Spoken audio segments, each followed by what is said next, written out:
There are certain members that when they rise to take the floor of the House command the attention of just about everyone in the House. I'm reminded of my predecessor as chairman of this subcommittee, Sam Johnson from Texas, for example. Whenever there's a military issue, a foreign policy issue, Sam, given his incredible heroism for this country as a POW, when he gets up, people listen to what he has to say. Barney Frank is a very similar kind of member.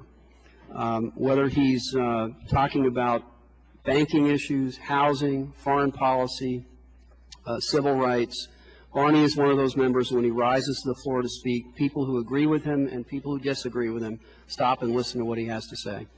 He is chairman of the Financial Services Committee, wrestling with some very difficult economic issues as we speak. He has made a life and a career out of advocating for civil rights for all people. He is the lead sponsor of the bill in front of us, and it's our honor to welcome him to the committee this morning. Welcome, Barney. Thank you, Mr. Chairman. I'm very appreciative of what you say, and it is true, as members know, we are subject to conflicting demands. I just left the hearing of the Financial Services Committee on the issues in the financial market, which I'm chairing, so I'm very torn today, and I got up this morning. I didn't want to sort of play favorites on my responsibility, so that's why I appear before you today in a pinstripe suit and a lavender tie. I figured that would be a kind of a sartorial compromise that could reach everything. I am very pleased that the subcommittee is taking this up, and I'm pleased you heard from my colleague, Ms. Baldwin, who has been a pioneer in helping this country deal with questions of sexual orientation. The bill before us is a very straightforward one, but I do want to begin with one acknowledgement, and that is I requested Police Officer Michael Carney, who is seated in the front row, to testify. There are people who say, well, what do you need this law for? What good will it do? I asked him to testify because he is an example of what the law can do. He was a police officer, as he will tell you. He left the force because of personal problems that grew out of his being a closeted gay man, a subject on which I am far more of an authority than I wish I was. And he and several others who had left the force applied a few years later for readmission. They were all admitted except Mr. Carney, because he had come to terms with being gay, had cleaned up the behavioral issues that had accompanied that, and he was denied readmission when everybody else was allowed. And because Massachusetts had passed a law signed and administered under a Republican governor, started first by Michael Dukakis, but signed by Governor Weld, that law was used and he was reinstated. And he has since then been an extraordinarily able member of the police department. And you will note that he is here with the full support of his union and others. But one thing I want to mention particularly, an article in today's Boston Globe, which I'll submit for the record, quote, Springfield Police Commissioner Edward Flynn said the department supports Carney. Quote, this is an important social issue, and it's important that a credible police officer come out and speak about it, close quote, he said. What's relevant is that Mr. Flynn is now the police commissioner in Springfield. But as my colleague Mr. Tini knows, prior to that, he was the Secretary of Public Safety from the Commonwealth of Massachusetts, appointed by Governor Mitt Romney. Now, I do not mean to infer that because Governor Mitt Romney appointed this man presidential candidate, Mitt Romney would want to be associated with that. But it is relevant, it seems to me, that the appointee as Secretary of Public Safety of Governor Mitt Romney is one of the men who endorses and enabled Officer Carney to be here. The principle of the bill is very simple. In America, if you apply for a job and are working on that job, you should be judged by your job performance only. And that's it. Now, frankly, one of the difficulties we've encountered when we push for laws like this is people say, well, what are you really up to? Because that must already be the law. Frankly, a large number of Americans not conversant with these issues instinctively say, well, that must already be the law. How can you fire someone just because she's a lesbian? You mean she's a good cook at Cracker Barrel, which is one of the cases we had, and she's never caused any trouble, and you fired her because she's a lesbian? That must not be fair. But as members know, fair isn't necessarily illegal or illegal.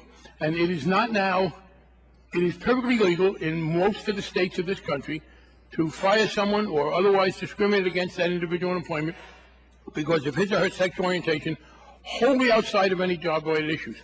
Now, I say that because nothing in here gives you any permission to misbehave on the job, to do anything on the job that violates any of the rules.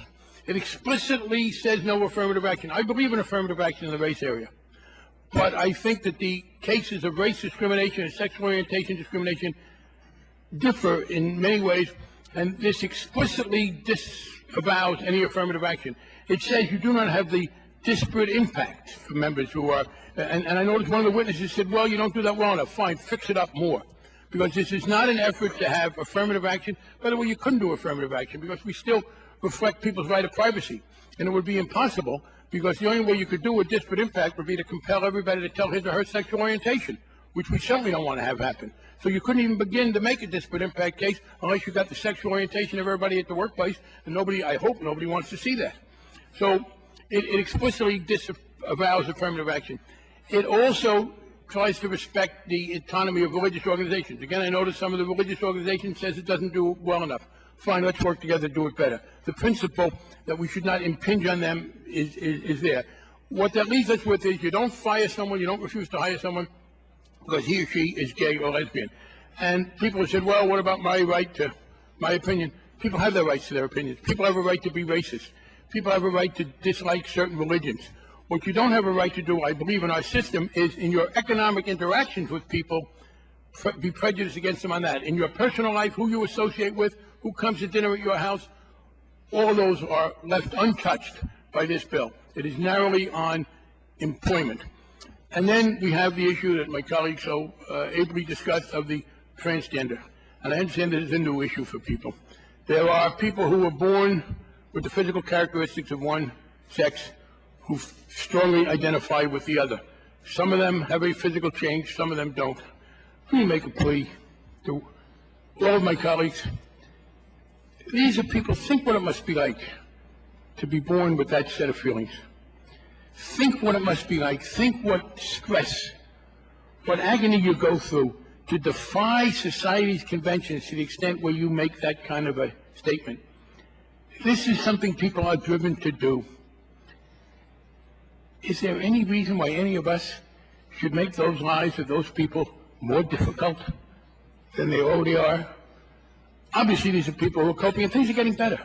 Things are better. When I was younger, a lot of things were difficult that are less difficult today. But what we say here is, if someone has these feelings, if someone is born with one set of characteristics, strongly identifies the other way, you fire them.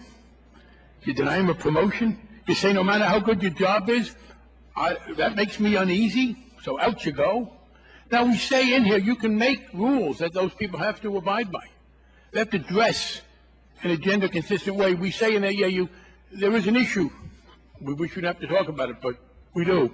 What happens when they're all in the shower together? You can segregate bathrooms. Shower is a little difficult. This says, no, people don't have the right to go into open places where people are unclothed in a way that's going to embarrass people.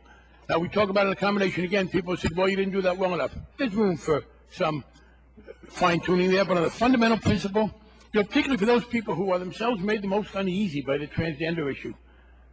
And I must say, having worked with a lot of transgender people, I would tell my friends, you get over it pretty quick. Because what you find out is you're dealing with human beings, like all the rest of us. Normal human beings who have the same emotions and needs and strengths and weaknesses as all of us.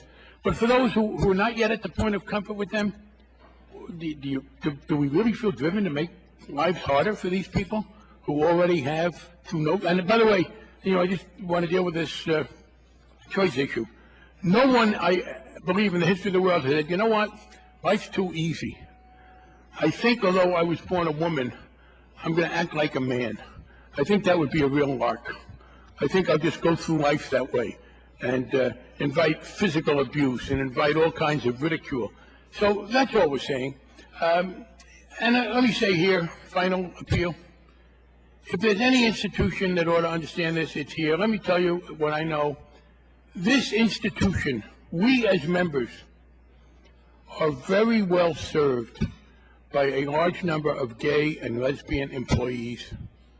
And many of my colleagues on the Republican side know that and have, to their credit, employed them. And you may say, I wouldn't have said this a couple years ago, but after the recent incident, it's now public.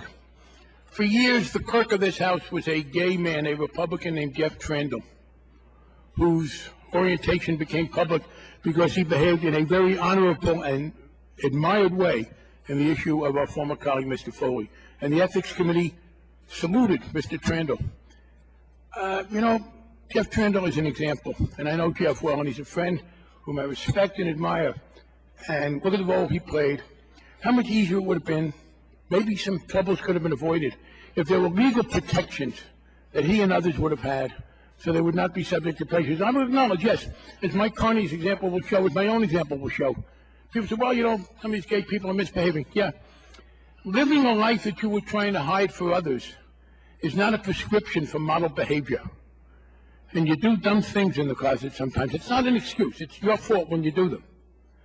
But it's in society's interest to diminish that pressure. And you can do that today. Thank you.